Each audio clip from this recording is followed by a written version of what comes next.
Months passed, and life began to settle into a rhythm for Marcus Hayes.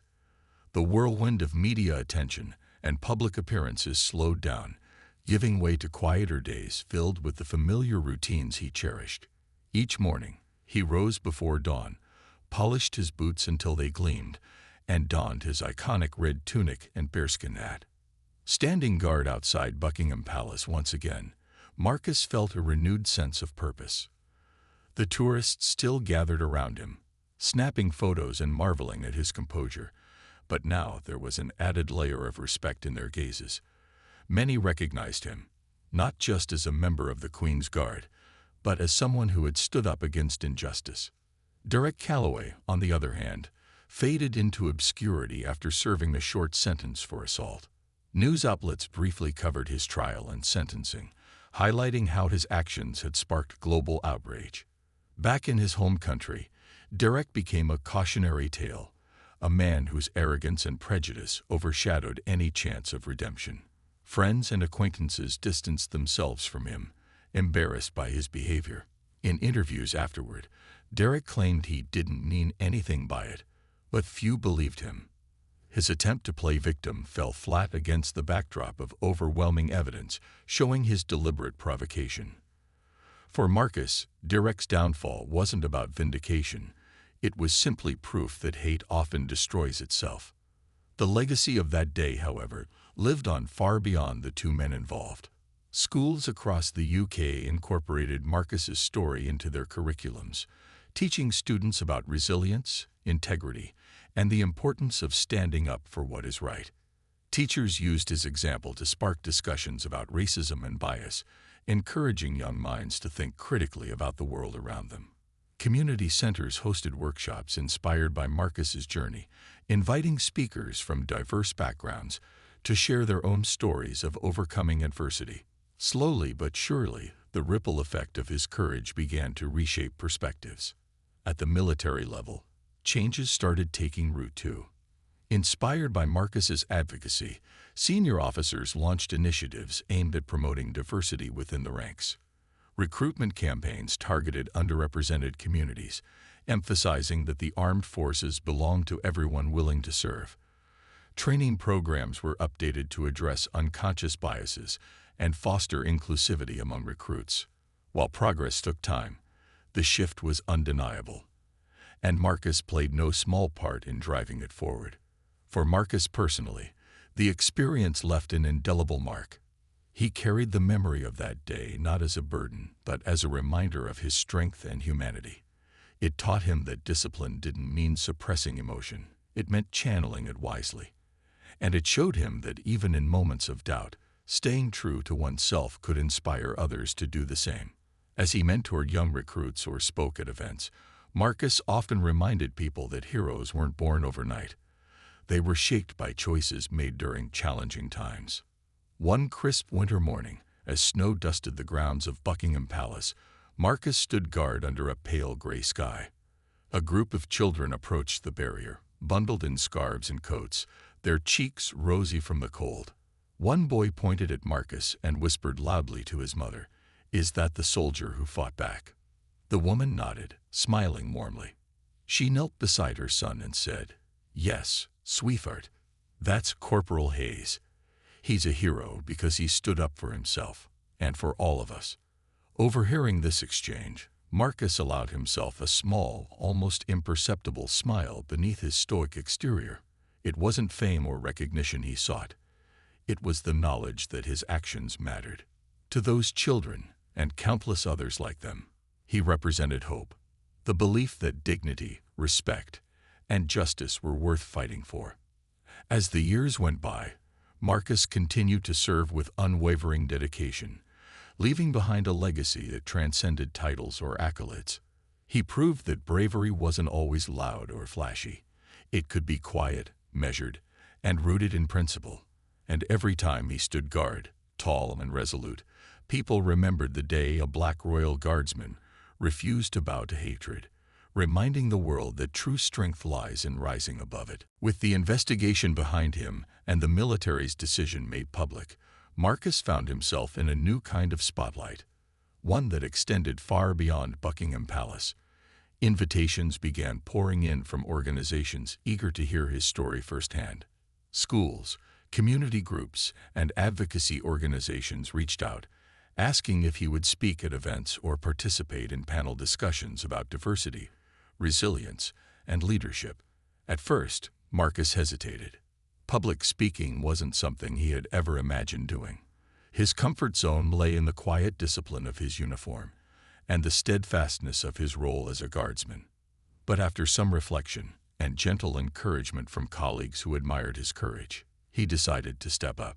His first appearance was at a local high school during an assembly focused on anti-racism. Walking onto the stage, Marcus felt a mix of nerves and determination. Hundreds of students sat before him, their eyes wide with curiosity.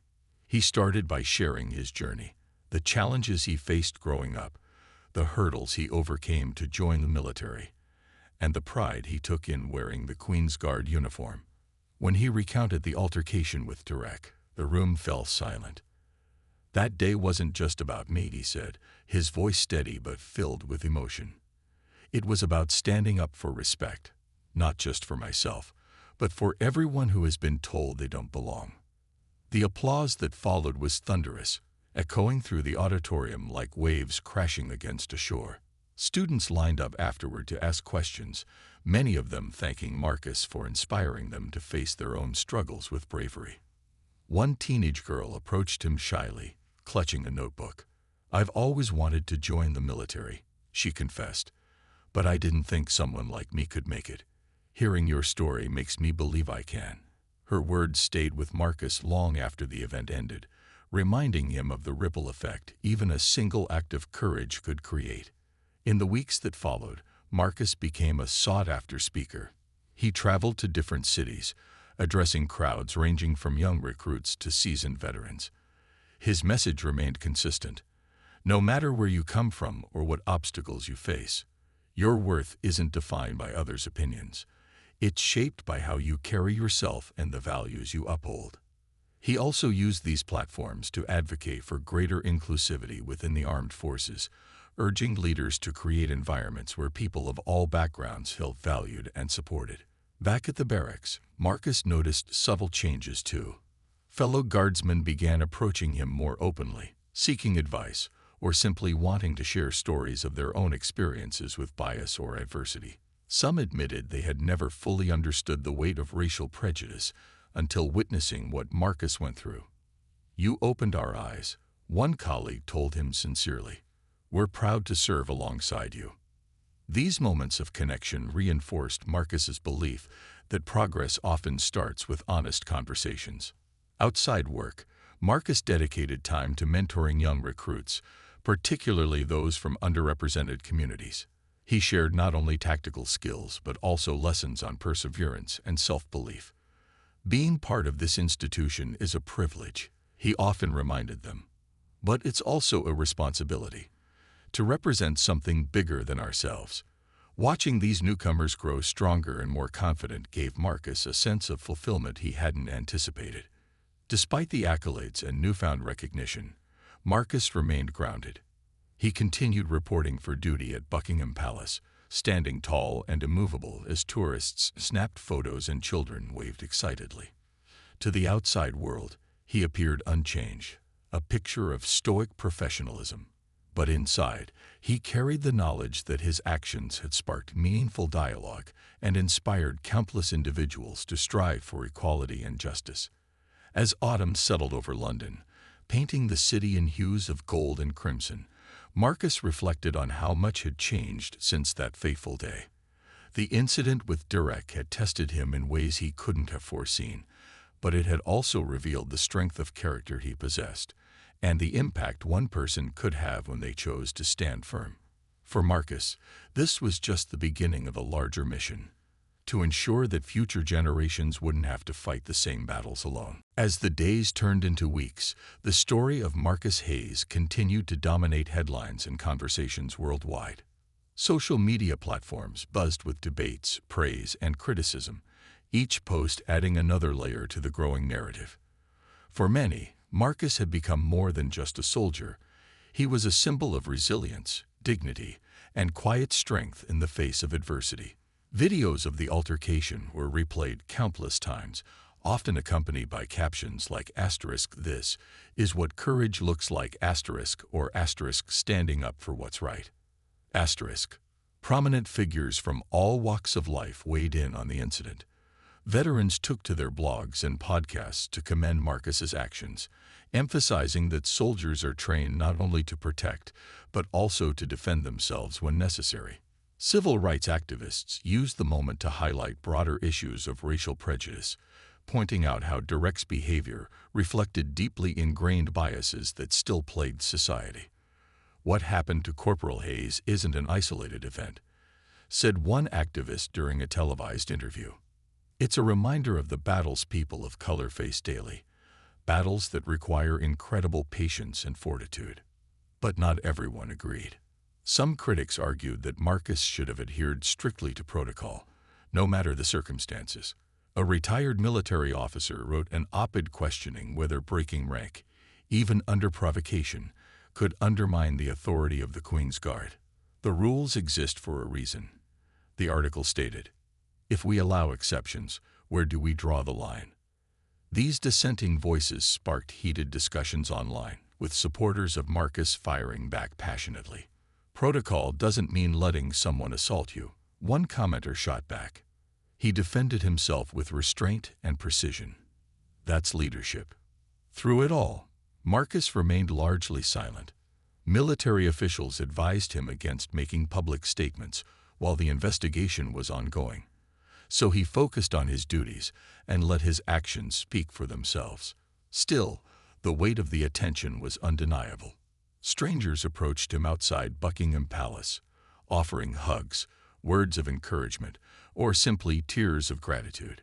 Children handed him drawings of soldiers standing tall, their stick figure renditions somehow capturing the essence of what Marcus represented: honor under pressure. Behind closed doors, however, the scrutiny intensified. The military conducted interviews with witnesses, reviewed footage multiple times, and held lengthy discussions about the implications of Marcus's response. There were moments when Marcus doubted himself, wondering if he could have handled things differently. What if he had ignored Derek entirely? Would that have been the wiser choice?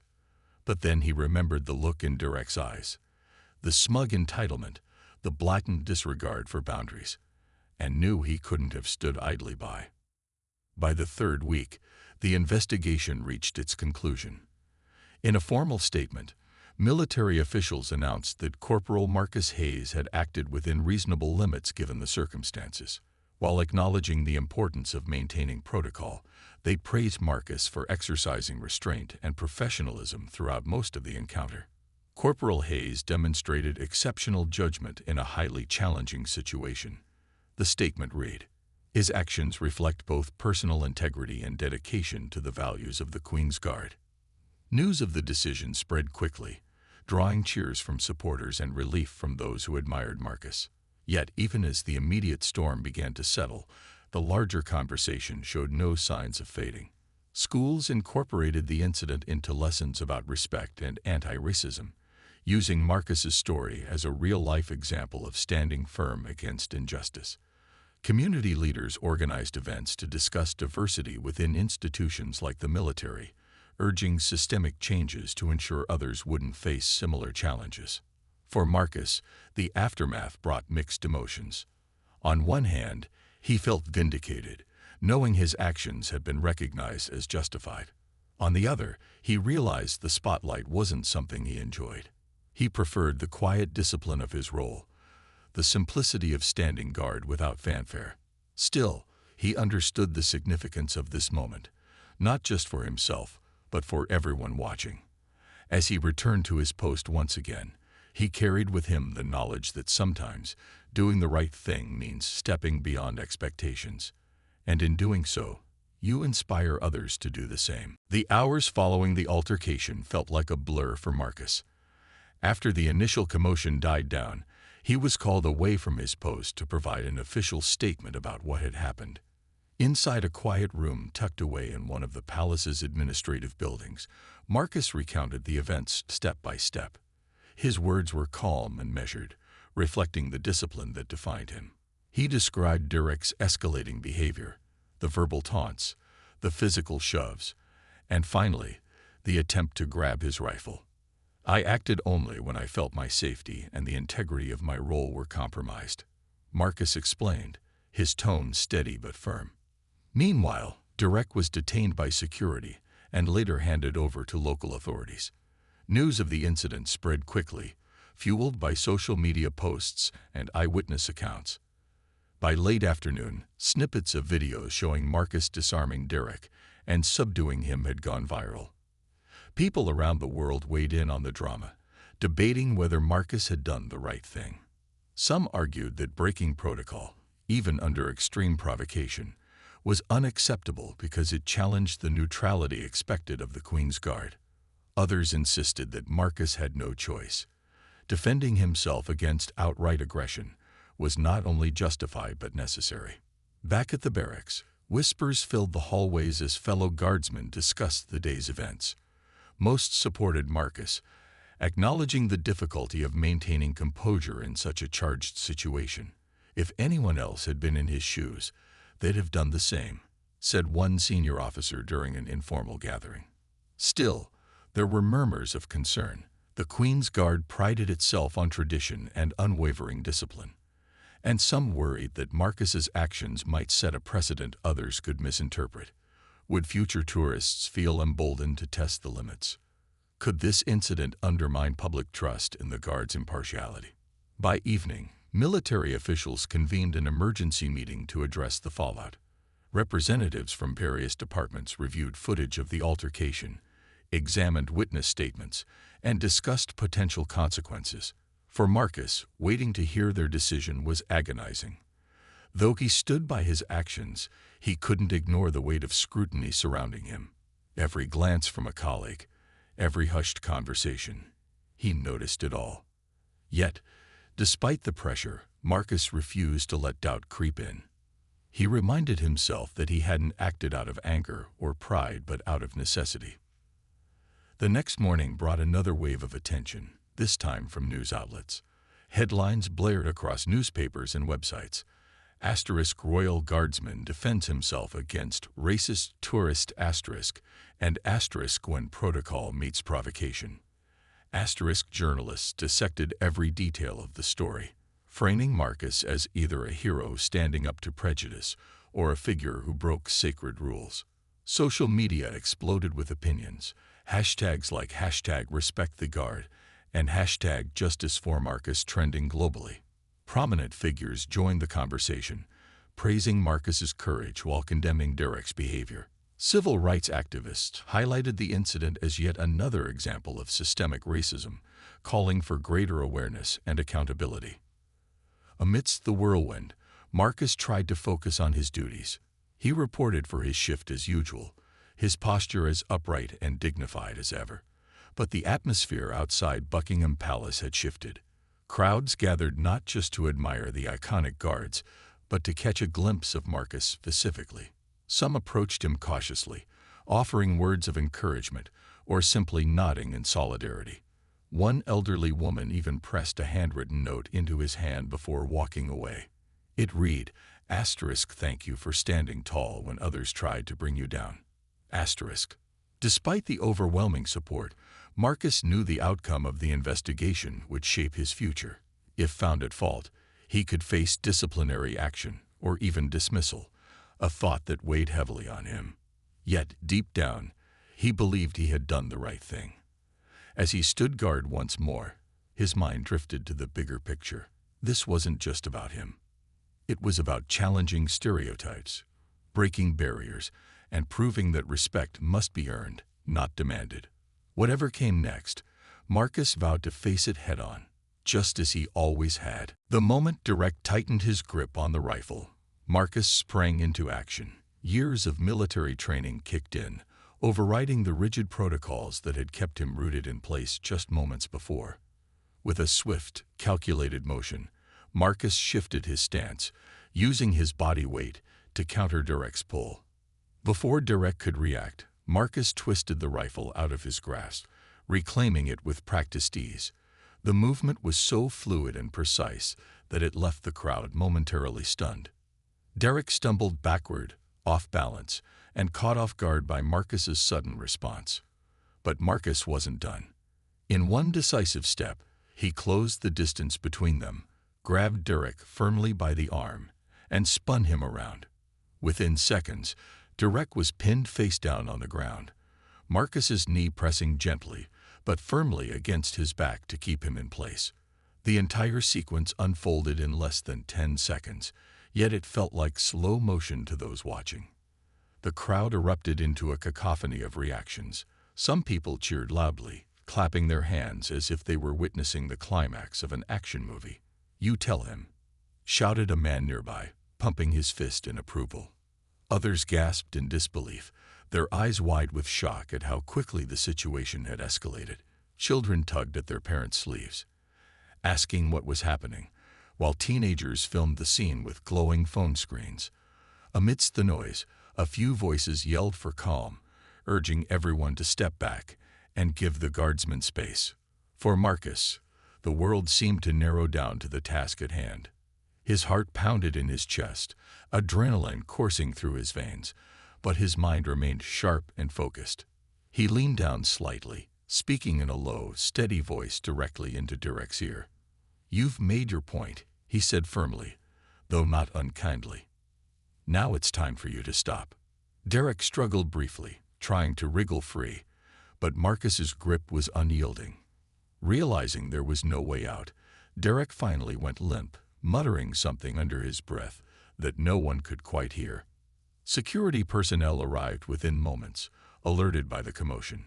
2 officers rushed to the scene, quickly assessing the situation. One of them knelt beside Derek, confirming that he was unharmed before helping him to his feet. The other approached Marcus, nodding respectfully. "Corporal Hayes," the officer said, his tone measured but tinged with curiosity. "Can you explain what happened here?" Marcus took a deep breath, composing himself before responding. "He crossed a line," Marcus replied simply, his voice calm but firm.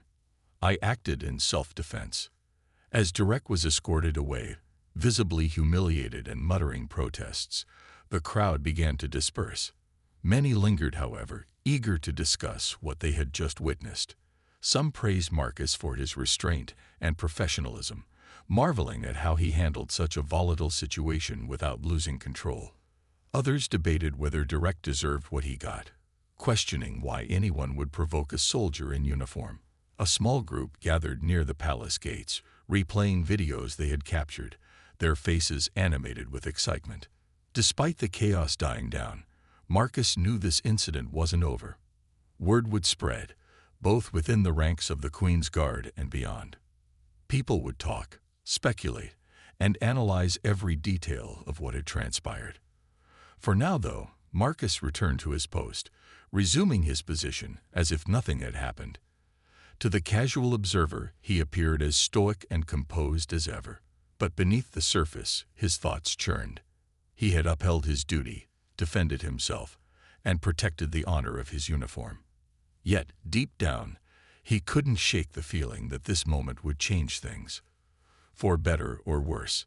And as the sun continued its ascent, casting long shadows across the palace grounds, Marcus stood tall, ready to face whatever came next. Derek's confidence grew with every passing moment, feeding off the attention he was receiving from the growing crowd.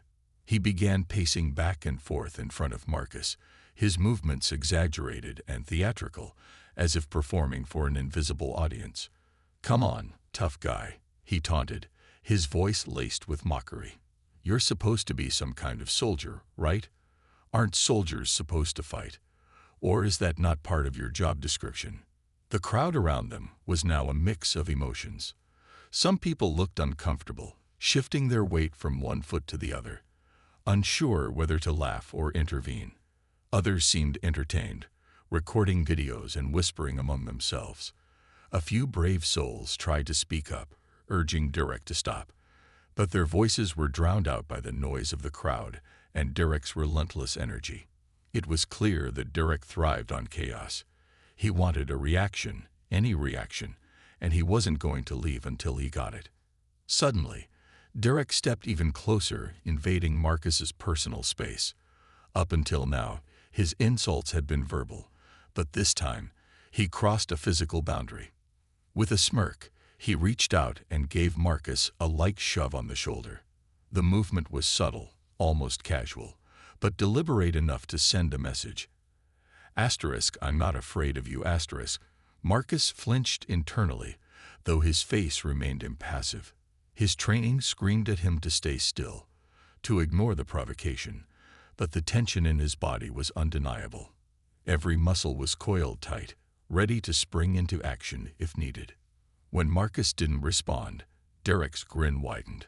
"Oh, so you're just gonna stand there like a statue, huh?" He sneered, shoving him again, this time harder. "What's wrong? Too scared to do anything about it?" The crowd gasped audibly, and the mood shifted. What had started as harmless teasing, or at least what some might have considered harmless, was now unmistakably aggressive. Derek wasn't just mocking Marcus anymore. He was testing him, pushing him to see how far he could go before the guard snapped. But Derek didn't stop there. Emboldened by the lack of retaliation, he decided to take things even further. Reaching out, he grabbed hold of Marcus's ceremonial rifle, attempting to yank it away. The weapon, though primarily symbolic, was still a piece of military equipment, and touching it without permission was a serious offense.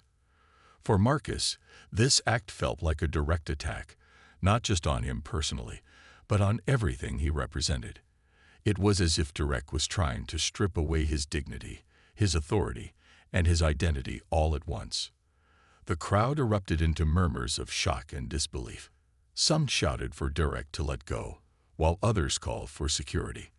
A woman nearby yelled, "That's assault." Someone called the police, but Derek ignored them all, focused solely on Marcus. He tugged harder at the rifle, his face twisted with a mix of arrogance and anger. "What are you gonna do now?" He spat, his voice rising above the commotion. "Still gonna play statue?" For Marcus, this was the final straw. While he had endured countless moments of prejudice and disrespect throughout his life, this was different. This wasn't just about him. It was about the uniform he wore, the institution he served, and the values he stood for. In that split second, something inside him shifted. Years of discipline and restraint collided with a surge of instinctual self-preservation. Derek had crossed a line, and Marcus knew he couldn't, and wouldn't, let it slide. As Derek prepared to pull the rifle again, Marcus's mind raced. He was trained for situations like this, scenarios where protocol met real-world threats. But more than that, he was human, a fact Derek seemed to have forgotten. And humans, no matter how disciplined, have limits. The man who had caught Marcus's attention earlier was now standing just a few feet away, his loud voice growing louder with each passing moment. His name was Derek Calloway, a tourist from another country, and he seemed determined to make his presence known. With a boisterous laugh, he pointed at Marcus and turned to his friends, or maybe it was just the random strangers around him. "Look at this guy," Derek shouted, gesturing dramatically toward Marcus. "Doesn't he ever blink?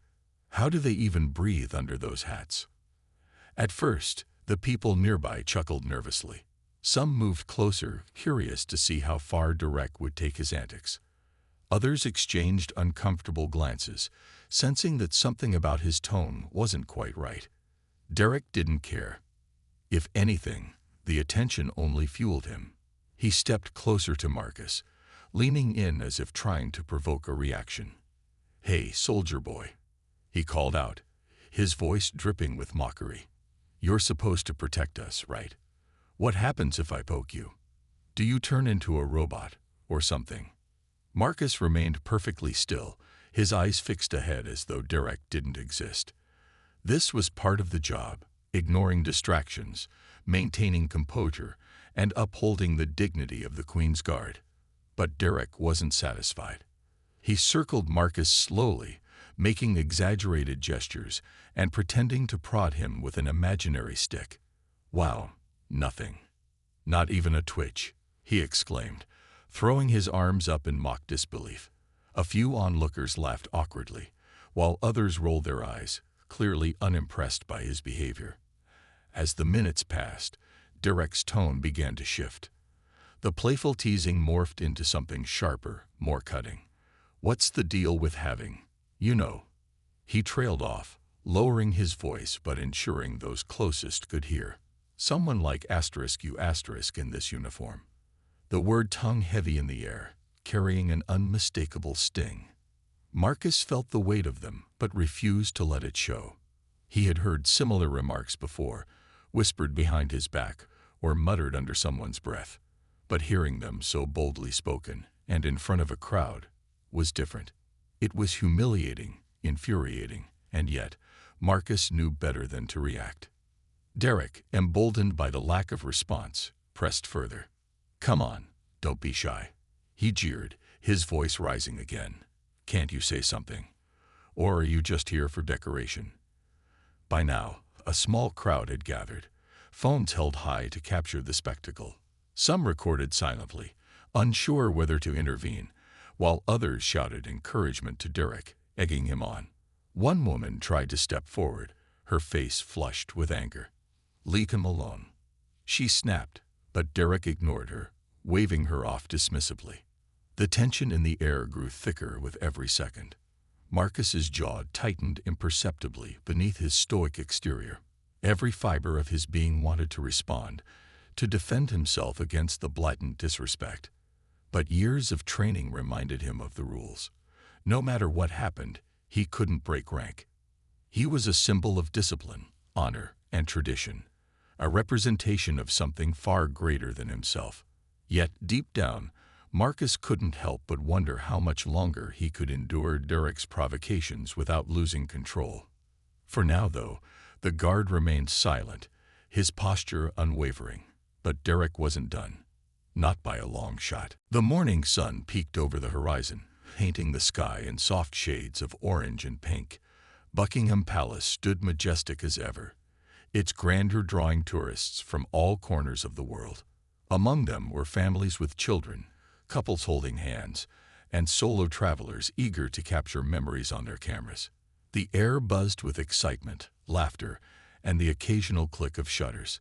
But amidst this lively scene stood Corporal Marcus Hayes, a figure of stillness and strength. Marcus was no stranger to attention. As one of the few black members of the Queen's Guard, he often found himself at the center of curious glances. Some looked at him with admiration, appreciating his dedication and presence. Others, however, saw him differently, through lenses clouded by prejudice. He had learned to ignore the whispers, the sideways stares, and even the rare but painful comments that questioned whether someone like him belonged in such a historic role. It wasn't easy, but Marcus took pride in proving doubters wrong every single day. Today, Marcus wore his iconic red tunic and towering bearskin hat with unmatched poise. His polished boots gleamed under the sunlight, reflecting hours of meticulous preparation. Standing guard outside Buckingham Palace wasn't just a duty for Marcus. It was an honor. Every step he took in uniform carried the weight of history, tradition, and sacrifice. Yet, behind the stoic expression lay years of struggle. Joining the military hadn't been smooth sailing for him. There were moments when he felt out of place, times when colleagues dismissed his abilities because of the color of his skin. But Marcus had grit. He worked harder, trained longer, and earned respect not through words but through actions. As the clock ticked closer to mid-morning, the crowd around him grew thicker. Tourists jostled for the perfect photo spot, some posing beside Marcus while pretending to poke him or make funny faces. These antics didn't bother him. He'd seen it all before. What did weigh on him was the knowledge that, despite his rank and accomplishments, there would always be people who refused to see him as equal. It was a burden he carried silently, tucked away beneath layers of discipline and resolve. But something about today felt different. Maybe it was the energy in the air, or perhaps it was the nagging sense that trouble often arrived unannounced. Marcus couldn't shake the feeling as he scanned the bustling crowd. Most visitors seemed harmless enough, snapping pictures and chatting excitedly. However, among the sea of faces, one man caught his eye. The man was tall, with broad shoulders and an air of arrogance. He moved through the throng with purpose, his loud voice cutting through the hum of conversation. Something about him set off alarm bells in Marcus's mind, though he couldn't quite put his finger on why. For now, all Marcus could do was stand firm, ready for whatever might come his way. Little did he know, this day would push him to his limits and force him to confront not only the man's hostility, but also the deeply ingrained biases that had shadowed him throughout his life.